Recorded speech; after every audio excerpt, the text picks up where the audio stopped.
Professional people are scarce every day. But right here, just charge your phone, your laptop, iPad, anything you're using, because you're watching Post TV. All of them are professional, A to Z, every day. I drop the mics and I walk away.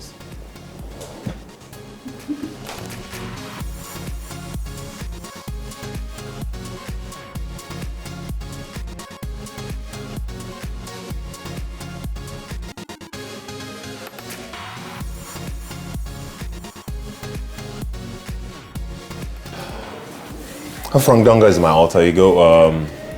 It kind of leaped out to the world when I was working with an online TV platform.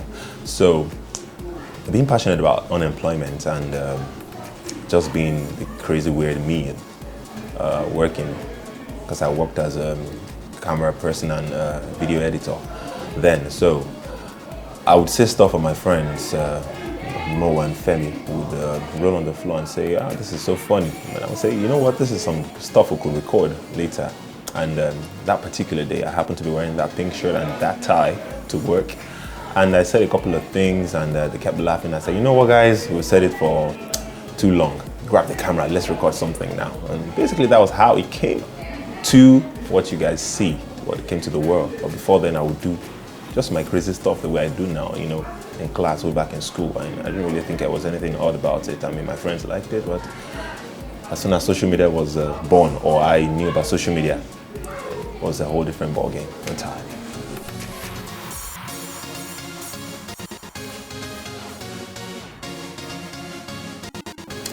I've been making films, short films, and corporate videos, you know, documentaries, things like that for about almost about 4 or 5 years, because I started off working as an assignment editor and reporter in a TV station. Yes, Network News 24 way back then. Yeah, so it's pretty much close to 5 years now.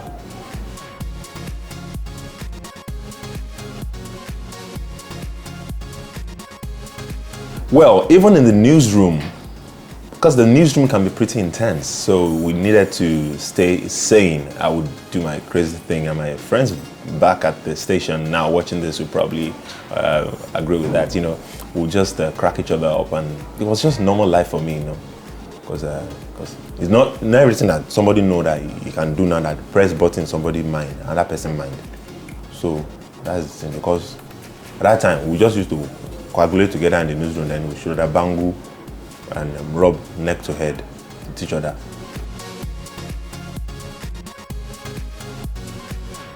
I mean that the first one, the first video, that's the title it, A Tale of Frank Donga, because it's about, you know, anybody that wants to succeed in this life, he has to, through his mission, through the ability of working for a job, search for a job, the real one, pure one, not ordinary anyhow job, no, pure one. Mm-hmm. So we didn't even know that the thing is going to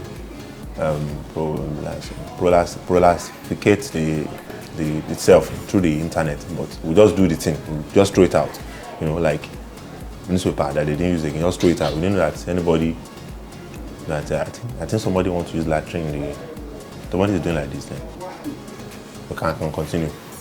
And so that we didn't even know, we didn't expect anything to come from a dead chicken. It was like flogging a dead rat. So we didn't know. So we just flog it and throw it there. Then people just say, okay, well, this one. Another one, we throw it. And because the work didn't work out. So we now apply for this, and that's how. We didn't expect anything. It's just God.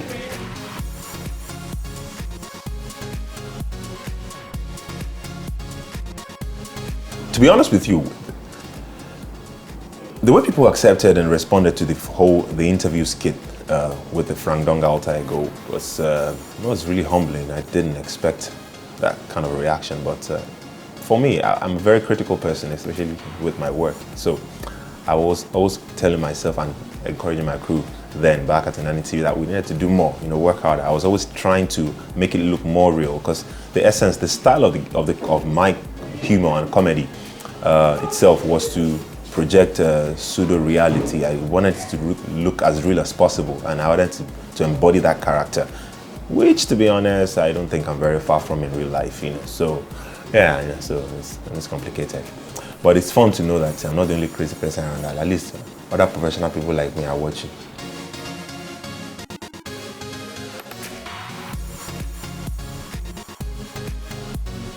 You say misconception. Now, the thing is that at times people used to need to calculate you serious, because if you just meander on the road, maybe they're shouting, just hailing you now. They don't know that even if it's a serious thing, maybe you are queuing for fuel now. Everybody struggle for his own. No paddleization in the jungle. Everybody hustle for his own. So nobody. That's the thing. Nobody to help. But everybody's now they will say who you help.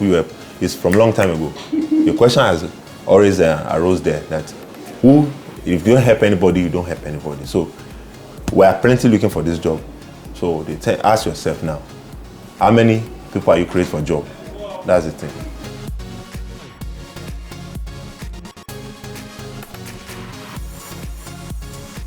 Okay, so frankly speaking, it's supposed to project the kind of challenges. You see, I believe that I'm not the only person who believes it's real.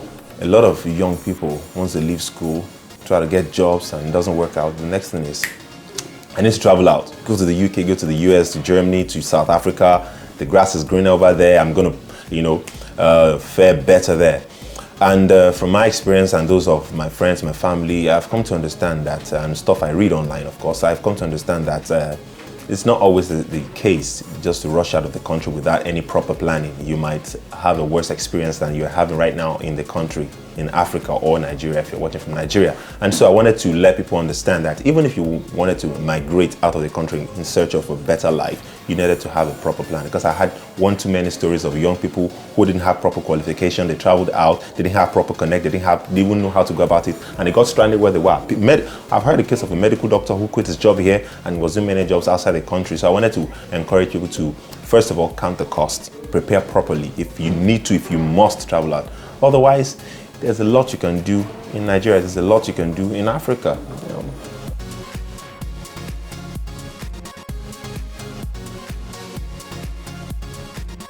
Because somebody has to be passionate about employment. Because even if you calculate it now, if you calculate it on the top of your finger, how many people pump out every year from JAM? How many people pump out from WAEC? How many people pump out from NYSC? Another batch now, they passed out yesterday.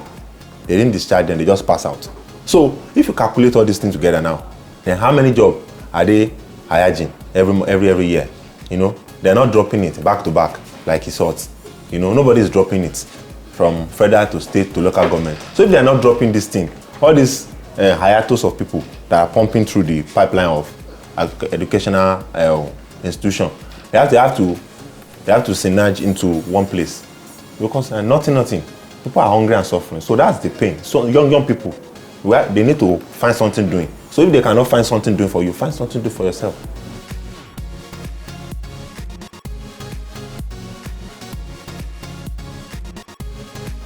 You cannot laugh. How will you laugh? Because at least when we are coming here now, we meet nothing less than 16 batch by batch. It's like batch A and NYSC, batch B of traffic.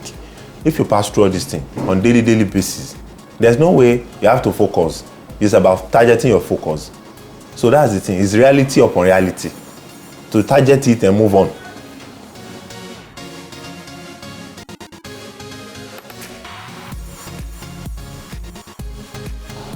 Precisely, yeah. I love to play split personalities in characters in movies. I would love to experiment more with heavy visual effects in the makeup department. Beard me up, bulb me out, make me look very different. I like to play extreme characters. Yes, I see myself experimenting with a whole lot more. I am doing that already. One of the skits I did in Frankly Speaking, I had a scene where I was talking to myself. Okay, fine, I let it out of the bag already. So if you check that video out on Frankly Speaking on YouTube, that scene where I was looking for a job and I was leaning over the shoulder of somebody I was practically peeping through into the newspaper, that was me talking to myself. But of course, I was wearing a false beard, I was wearing a cap. So I like to experiment with stuff like that. And yes, I've played several funny, weird, serious roles in different projects. And some of them are coming out very soon.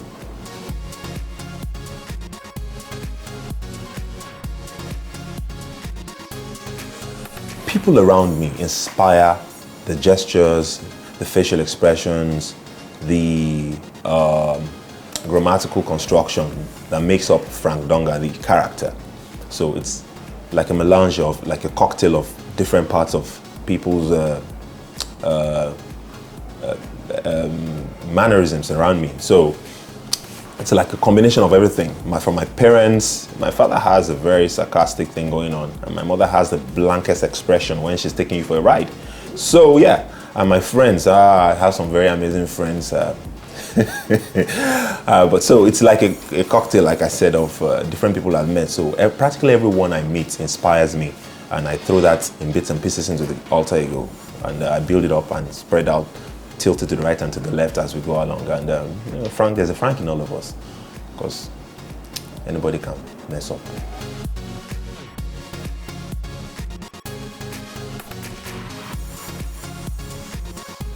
You know, anybody can bash anybody.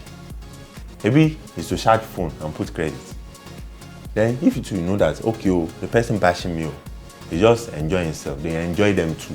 If somebody enjoy himself on listening, enjoy the person back. First of all, there are only two types of answer in this life, and two types of question. It's the same.